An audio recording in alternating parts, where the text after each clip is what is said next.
अरे तुमसे एक काम भी ठीक से नहीं होता। मिश्रा जी के दोनों खेत डुबो दिए तुमने। अरे मालिक, पर हमने क्या किया? हम तो पूरी मेहनत से वहां खेती करते थे। अब कल रात को उधर बारिश हो गई तो उसमें हमारी क्या गलती मालिक? तुमने 10 खेत ऐसे ही बर्बाद खराब करवा दिए। किसी की सब्जियों में कीड़े पड़ जाते हैं, किसी के में फसल खराब निकलती, और एक की तो जमीन ही बंजर कर दी। पर इसमें हमारी क्या गलती है मालिक? अरे तो हमेशा वही क्यों गड़बड़ होती है जहां तुम काम कर रहे होते हो? बोलो। पता नहीं मालिक। पता नहीं? अरे मेरा भी सत्यानाश करवा रहे हो। मैंने ही गलती की जो तुम्हें काम पर रख लिया। सुनो, एक काम करो, तुम अब ये काम छोड़ दो। अरे ऐसा ना करो मालिक, हमारे पास वैसे ही पैसे बिल्कुल नहीं है। क्या मैंने ही सारी जिम्मेदारी ले रखी है? जाओ यहाँ से। मैंने कहा चलो जाओ यहाँ से। मैं तुम्हें काम पर नहीं रख सकता। चलो जाओ।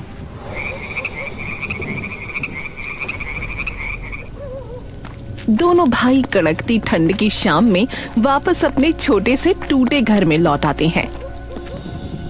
भैया आप क्या करेंगे? पता नहीं भाई, अब तो किस्मत का इतना बुरा प्रकोप आन पड़ा है कि कोई अपनी दुकान के आसपास भी नहीं खड़ा होने देता है कि कहीं उनकी दुकान ही ना बंद हो जाए। भैया अब फिर से कल जाकर के काम ढूंढना पड़ेगा।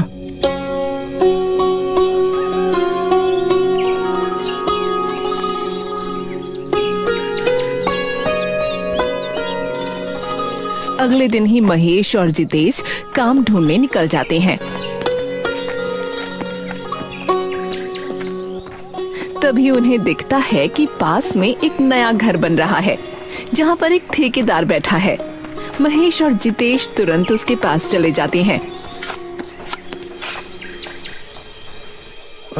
मालिक नमस्कार। हाँ नमस्कार नमस्कार, बोलो। मालिक हम कुछ काम ढूंढ रहे थे, तो आपकी बड़ी कृपा होगी अगर कुछ आपके यहाँ काम मिल जाता तो। अच्छा तो ये बताओ, मजदूरी वगैरह कर लेते हो? मालिक हमने हर काम किया है, आप बिल्कुल चिंता ना करें, हम सब कर लेते हैं। चलो फिर, अभी बाकी मजदूर भी आने वाले होंगे कि तुम शुरू करो। ये जो ईंटें यहाँ पर रखी है ना, देख रहे हो, तो इनको जो है तोड़ना है। तो चलो तोड़ना शुरू करो फिर। अब जी मालिक, अभी शुरू करते हैं। हथौड़ी छेनी वगैरह कहाँ है? धन्यवाद आपका मालिक, धन्यवाद। महेश और जितेश जाकर काम करने लग जाते हैं। तभी एक मजदूर वहाँ आता है। अरे ओ लल्लन, अरे बाकी के मजदूर कहाँ है भैया? दिखाई नहीं दे रहे अभी तक। काफी टाइम हो गया, 9 बज गए। अरे मालिक, अरे पता नहीं मालिक एकदम से क्या हो लिया।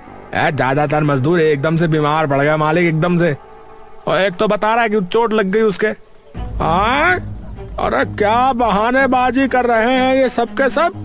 अब सच्ची कह रहा हूँ मालिक, बिल्कुल एकदम सच्ची, माँ कसम। अरे एकदम से न जाने क्या मनहूसियत आ गई है। तभी लल्लन की नजर सामने काम करते जितेश और महेश पर पड़ती है। अरे मोरी मैया, अरे मालिक एक बात बताओ, आपने इन्हें काम पे रख लिया है क्या? हाँ काम पे रखा तो है, पर तू ऐसे क्यों चिल्ला रहा है भाई? क्या हो गया? महेश और जितेश डर से उसकी ओर देखते हैं। अरे मैं तभी कहूँ, ये अचानक इतनी परेशानी कैसे आ गई? आपने इन्हें जो काम पे रख लिया। हाँ अरे क्या हो गया भाई, क्या? अरे नहीं तो क्या मालिक, गांव में लोग इन्हें सबसे बदकिस्मत भाई मानते हैं। 12 खेतों में काम किया है और 12 के 12 खेतों का नुकसान करवा दिया है इन्होंने। और तो और, एक बार तो एक टपरी पे चाय पीने गए, अगले दिन वो टपरी बंद हो गई। बताओ। अरे तो उसमें हमारी क्या गलती? वो गैर कानूनी काम करता था, चाय बेचने के बहाने, इसीलिए छापा पड़ा था।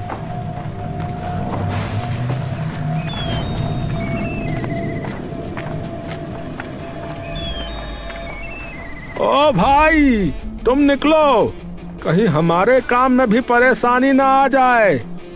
अरे पर मालिक बात तो सुनिए। अरे मैंने कह दिया भैया, है सामान यहाँ रखो और चुपचाप खिसक जाओ यहाँ से। चलो बता रहे। महेश और जितेश बदकिस्मती से वहाँ से भी निकाल दिए जाते हैं।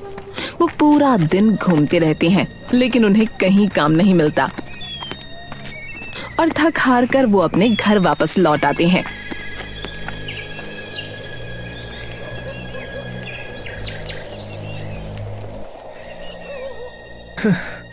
इतने पैसे तक नहीं है कि नया कंबल खरीद सके। अरे भाई, अब तो इन्हीं फटे पुराने कंबलों से खुद को ढकना होगा रे। महेश और जितेश उन कंबलों को ओढ़कर सो जाते हैं लेकिन थोड़ी ही देर बाद वहां एक भयंकर तूफान आ जाता है जिसकी आवाज से दोनों भाइयों की नींद खुल जाती है। अरे भैया भैया, ये क्या हो रहा है? इतनी तेज हवा और इतनी ठंड लग रही है। अरे शायद तूफान आया है रे बाहर। तभी उन्हें दिखता है कि घर की छत पर आई दरार और बढ़ जाती है और तभी छत का एक टुकड़ा टूटकर नीचे गिर पड़ता है। अरे छोटे निकल यहाँ से। अरे ये तो पूरी छत ढहने वाली है। और एक काम कर, अपने साथ कंबल ले ले भाई। दोनों भाई अपने कंबल लेकर बाहर निकल जाते हैं। जैसे ही वो दोनों घर के बाहर निकलते हैं पूरी की पूरी छत धड़ाम से नीचे गिर पड़ती है जिसे देख दोनों भाई कांप उठते हैं। हे भगवान, बाल बचे। अरे बच तो गए हैं, पर अब इतनी ठंड में जाएंगे कहाँ? मेरे तो हाथ ही जम रहे हैं रे ठंड से। अरे थोड़ी देर भी अगर यहाँ रहे तो ठंड से यहीं जम जाएंगे, बता रहा हूँ। भैया एक काम करते हैं ना, फिलहाल के लिए जंगल में चले जाते हैं, वहीं आग वाग जला के बैठ जाएंगे और क्या। और कंबल तो है फिर हमारे पास। जंगल, हाँ सही कहा। चल जल्दी भाग। जितेश और महेश अब जंगल में चले जाते हैं और आग जलाने की जगह ढूंढ ही रहे होते हैं लेकिन तूफान अब भी रुकने का नाम नहीं ले रहा होता है। भैया आपने देखा, सिर्फ हमारे ही घर की छत टूटी, बाकी सब गांव वालों की छत ठीक ठाक रही। शायद हम दोनों सच में बदकिस्मत हैं भैया। अरे चुप रहे पगले, अरे ऐसा कुछ नहीं है रे। छत में तो पहले से ही कई दरारें आ रखी थी और हमारे पास उसको पक्का कराने के पैसे ही कहाँ थे रे। वो भी तो बदकिस्मती ही हुई ना भैया। अरे चुप हो जा। बापू क्या कहते थे याद नहीं है तुझे? हैं? क्या कहते थे वो कि किस्मत के भरोसे कभी नहीं बैठते हैं। हाँ, क्या पता किस्मत तुम्हारे भरोसे बैठी हो। हमारा काम बस कर्म करना है। सुना नहीं गीता में भगवान कृष्ण ने क्या कहा था? है? फल देने वाले भगवान हैं, वो सब देख रहे हैं और आज नहीं तो कल हमें हमारी मेहनत का फल जरूर मिलेगा। देख लेना भाई। दोनों भाई आगे बढ़ने लगते हैं। तभी उन्हें दिखता है सामने एक पेड़ के पास एक बूढ़ी औरत पड़ी हुई है। अरे कोई तो मदद करो, कोई मदद करो। अरे हे भगवान, अरे ये अम्मा इतनी ठंड में यहाँ क्या कर रही हैं भाई? दोनों भाई दौड़ते हुए उसकी तरफ जाते हैं।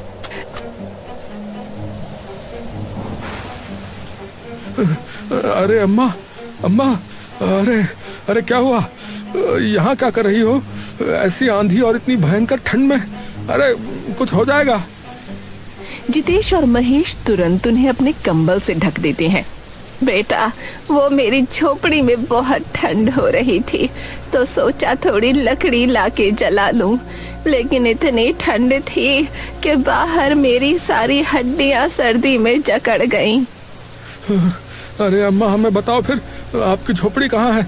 हम आपको वहीं छोड़ कर आते हैं। बस यही है बेटा। जितेश तभी उस बुजुर्ग औरत को अपनी गोद में उठा लेता है। अम्मा, आप मुझे बताते जाना रास्ता। अच्छा ठीक है बेटा। जितेश और महेश भरी ठंड में कांपते हुए उस बुजुर्ग औरत को अपने कंबल देकर उसे अपनी गोद में उठाकर उसकी झोपड़ी की तरफ बढ़ने लगते हैं। बेटा, भगवान सच्चे दिल वालों की हमेशा सुनता है और तुम्हारा दिल बहुत सच्चा है, ये मैं देख सकती हूँ। जितेश और महेश उस बुजुर्ग औरत को लेकर काफी देर तक घूमते रहते हैं, लेकिन उन्हें कहीं झोपड़ी नहीं दिखती और देखते ही देखते जंगल और गहरा होता जाता है। अरे अम्मा कितनी दूर और है? बस थोड़ी दूर और है बेटा। जितेश और महेश काफी देर तक उस बुढ़िया को लेकर यूं ही चलते रहते हैं। सामने वो घनी झाड़ी दिख रही है बेटा, बस उसी के पीछे है। जितेश और महेश उस झाड़ियों को पार करके जैसे ही बाहर निकलते हैं, उन्हें दिखता है सामने एक बड़ी सी झोपड़ी है। जितेश बुढ़िया को नीचे उतार देता है। आ जाओ बेटा, तुम भी आ जाओ। जितेश और महेश जैसे ही उस झोपड़ी के अंदर घुसते हैं, तभी उन्हें महसूस होता है कि झोपड़ी में चारों ओर गर्माहट है। अरे वाह भैया यहाँ ऐसा नहीं लग रहा है मानो धूप खिली हुई हो। सर्दी कितनी कम लग रही है ना यहाँ। हाँ, पर अम्मा आपने तो बोला था कि आपको यहाँ ठंड लग रही थी। दोनों भाई अम्मा की ओर पलटते हैं, लेकिन वहाँ कोई नहीं होता। हाँ, अम्मा कहाँ गई? महेश, अम्मा कहाँ गई? पता नहीं भैया, अभी तो यही थी।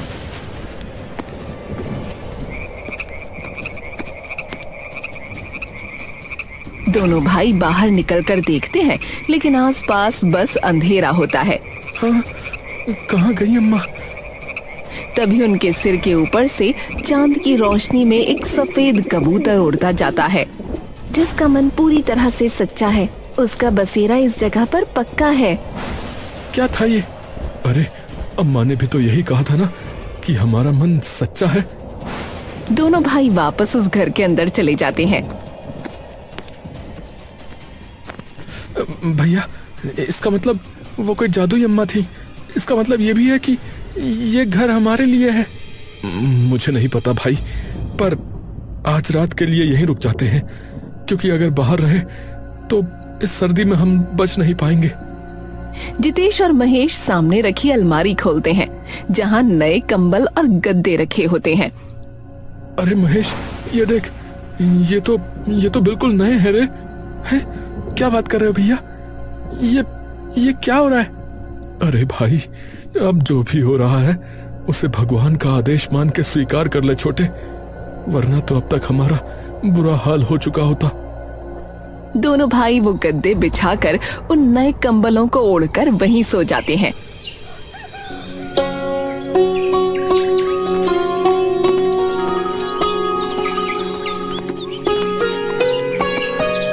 दोनों भाई अगली सुबह उठकर बाहर निकलते हैं तो उन्हें दिखता है कि सामने एक बड़ा सा खाली खेत है।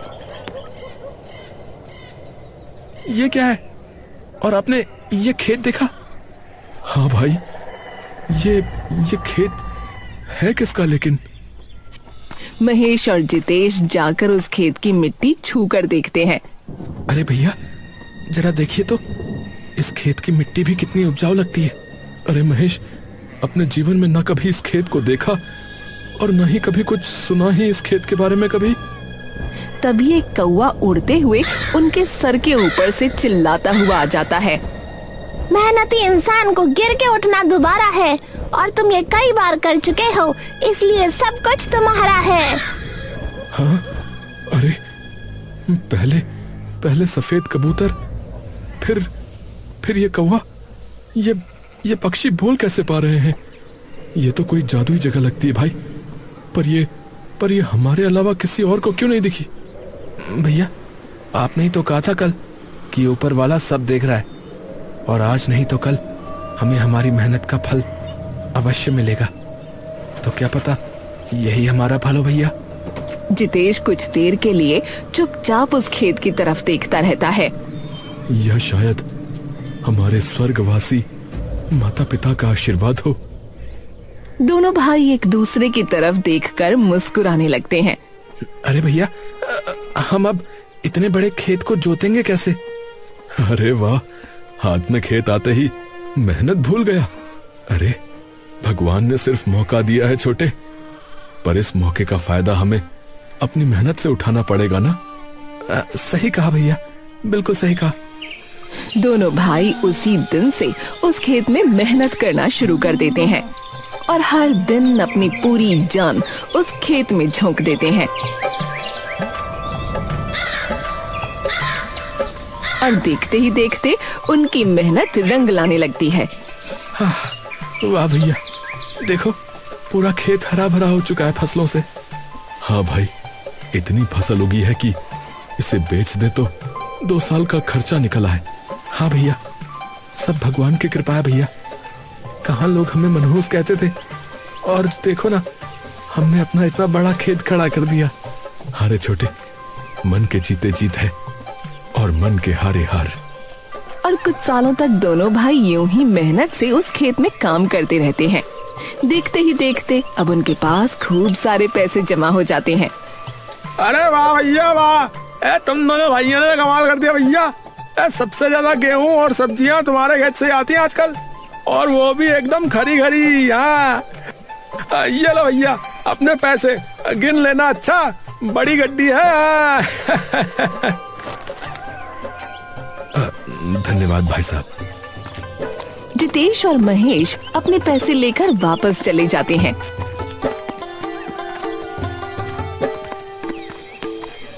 दोनों भाई कुछ देर के लिए उन गरीबों की ओर देखने लगते हैं। भैया जरा देखो, हम भी तो ऐसे ही थे ना, फटे कंबल और दर बदर भटकते हुए पैसों के लिए। हाँ छोटे, और इनके सिर पर तो कोई छत भी नहीं है भैया। ये तो रोज इस सर्दी में यूं ही रहते होंगे ना, चाहे ठंड हो या गर्मी। दोनों भाई चुपचाप उनकी ओर देखते रहते हैं। हाँ रे छोटे, जब हमें जरूरत थी तो भगवान ने हाथ खोल के हमारी सहायता की, तो अब हम इनके लिए क्यों नहीं कर सकते रे? पर भैया हम करेंगे क्या?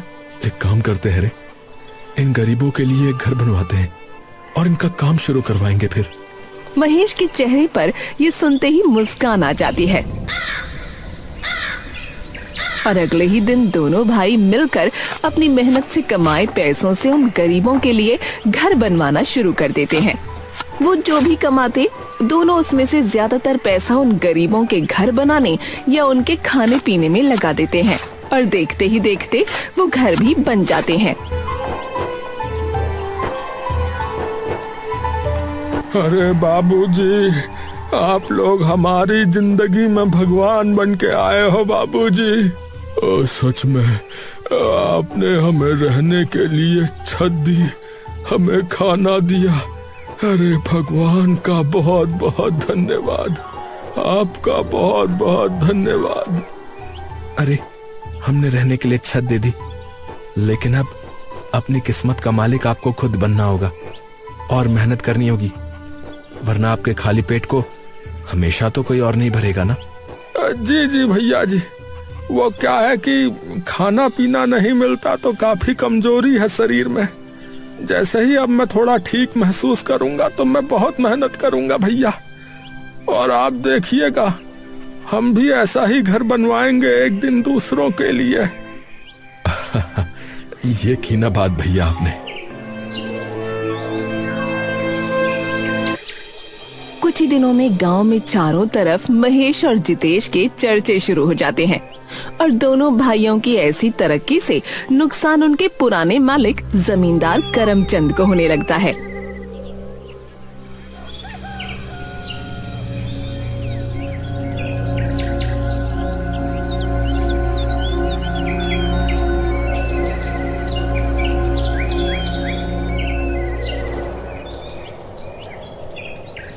मालिक माफ कीजिएगा, अब हम आपके यहाँ काम नहीं कर पाएंगे। काम नहीं कर पाएंगे? क्यों भाई क्यों, ऐसा क्या हो गया? अब तो मालिक हम महेश और जितेश बाबू के पास ही जाएंगे। वो हम मजदूरों को हमारे हक का पूरा पैसा देते हैं, लेकिन आप तो एक दिन ना आओ तो उसका दुगना पैसा काट लेते हैं। और क्या? अरे तो क्या सिर पे बैठा लो तुम्हें हैं? बस इसीलिए तो नहीं आ सकते अब आपके यहाँ, ऊपर से समय पे पैसे भी नहीं देते। और इतना कहकर वो दोनों मजदूर वहाँ से चले जाते हैं। इन दोनों भाइयों ने तो मेरा सारा काम चौपट कर दिया है, देखना पड़ेगा इन्हें। तभी करमचंद के दिमाग में एक तरकीब आती है। मेरे अलावा भी तो और कई लोग होंगे जिनके धंधे इन्होंने चौपट करवा रखे हैं। एक काम करता हूं, बाकियों को बुलाता हूं आज शाम को पूछने।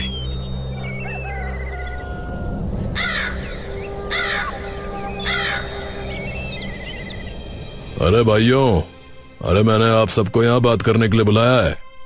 अरे उन दोनों भाइयों के बारे में। अरे भाई पूछो मत कि मंडी में सब्जी वालों ने हमसे सब्जी लेना बंद कर दिया है। अरे भाई, उन्होंने वहाँ गरीब की परचून की दुकान खुलवा दी, बताओ हैं? और उसके चक्कर में मेरी ग्राहकी कम हो गई, बताओ। अरे भैया, आपने ये सब राम कहानी सुनाना कम करो। ये बताओ कि इन दोनों भाइयों का आप करना क्या है? अरे इनका जो सबसे बड़ा खेत है या जिसके बारे में सब बात करते रहते हैं, मैं तो कहता हूँ वहां चल के देखते हैं एक बार कि वहां ऐसा क्या उगा रहे हैं लोग जो डेली इनका माल बाजार में आता है। हाँ, ये बात तुमने ठीक कही। तो चलो फिर अभी के अभी। पर यहाँ किसी को पता है उसके खेत के बारे में? अरे मेरे खेत में काम करता था वो, क्या नाम था उस लड़के का? पारस। वो वहीं काम करता है। तो एक काम करते हैं, उससे चल के पूछते हैं, उसे पता होगा। सब लोग तुरंत पारस के घर चले जाते हैं।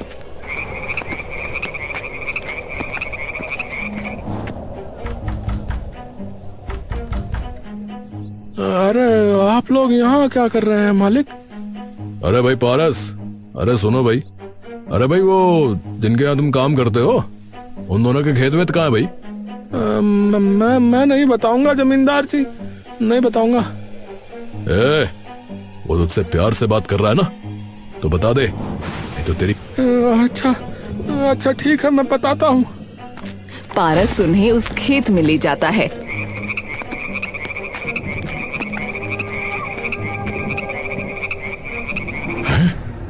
अरे बाप रे, ये इतना बड़ा खेत कहाँ से आया? अरे पता नहीं भैया। अरे मालिक, काम तो करेंगे ही, यहाँ हमारी इज्जत जो होती है। उन्होंने पता नहीं कितने गरीबों को घर दिया है, कितनों के काम शुरू करवाए हैं, गांव के कितने ही लड़कों और लड़कियों को पढ़ाया है। जाओ तुम यहाँ से। पारस वहाँ से चला जाता है। ए भाई, हमने तो कभी सुना भी नहीं था कि यहाँ कोई खेत भी है, और ये तो इतने गरीब थे। ए भैया, तो फिर इन्होंने इतनी बड़ी जमीन खरीदी कैसे? है भाई, कोई लॉटरी वॉटरी लग गई क्या इनकी? अरे क्या पता, खरीदी ना हो।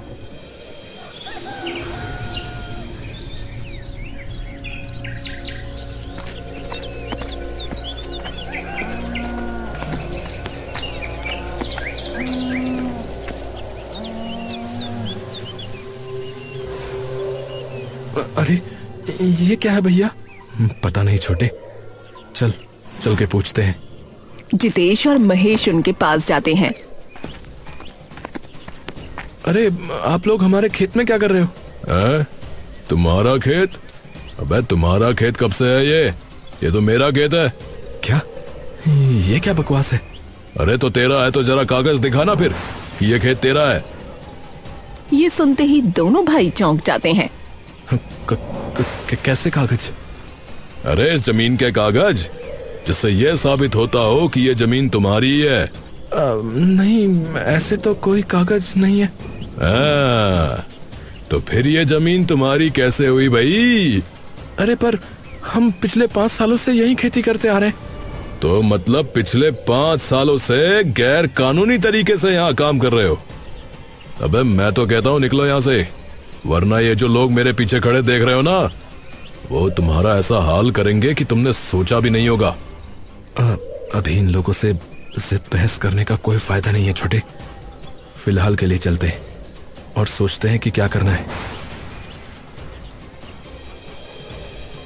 महेश उन लोगों की तरफ गुस्से से देखता है। तुम लोगों को ये लगता है ना कि हम कुछ नहीं करेंगे, तो ये तुम्हारा वहम है। अरे हाँ, कर लिया तुमने कुछ। चल निकल अब यहाँ से। दोनों भाई वहाँ से वापस चले जाते हैं। सुबह से शाम हो जाती है और करमचंद अभी भी बाकी लोगों के साथ वहीं होता है। इनका कोई भरोसा नहीं है कि ये कब वापस यहाँ पर आ जाए, तो कुछ दिन यूं ही रहना पड़ेगा, समझे? तभी सामने से कई सारे चमगादड़ उड़ते हुए आते हैं और उनके सर पर गोल गोल मंडराने लगते हैं। जिसके मन में धन का पाप, ये जगह लगाए उस पे श्राप। सभी लोग डरकर इधर उधर देखने लगते हैं। अबे ये कौन बोल रहा है? अबे मुझे नहीं पता। ये चमगादड़ बोल कैसे रहे? अबे कोई जादू टोना तो नहीं हो रहा? तभी उन लोगों को दिखता है कि उनके चारों तरफ से गांव के सारे लोगों की भीड़ लिए आ रही है।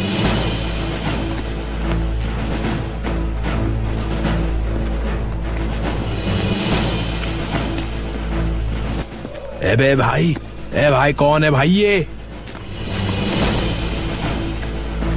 तभी करमचंद को दिखता है कि महेश और जितेश भी सामने से आ रहे हैं।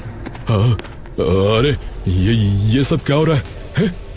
वो सभी लोग चारों तरफ से उन सभी को घेर लेते हैं। अरे क्यों आए हो? हमारा हक वापस लेने। मैंने कहा था ना कि तुम्हारा वहम है कि हम कुछ नहीं करेंगे। अरे पर ये जमीन तुम्हारी है ही नहीं, तो इस बात के लिए तुम्हें जेल भी हो सकती है, हाँ समझे? पर अब ये जमीन हमारी है।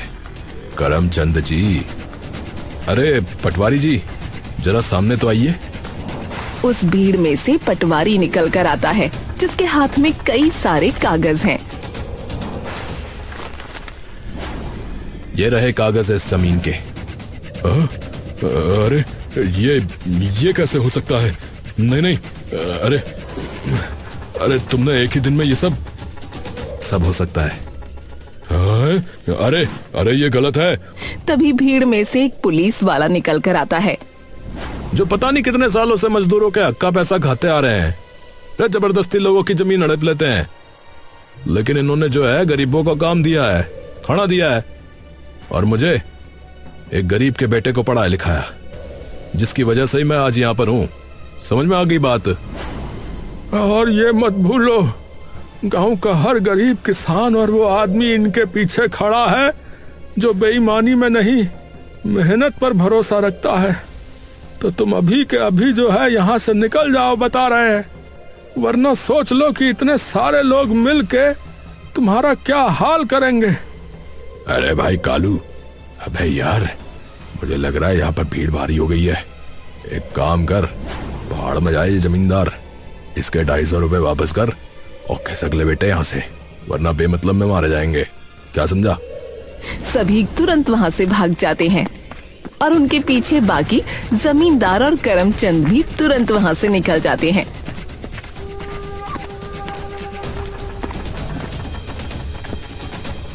अरे आप लोग हमारे कर्ता धर्ता हैं, हमारे संकट मोचक हैं, तो एक बार फिर से आपका बहुत बहुत धन्यवाद भैया।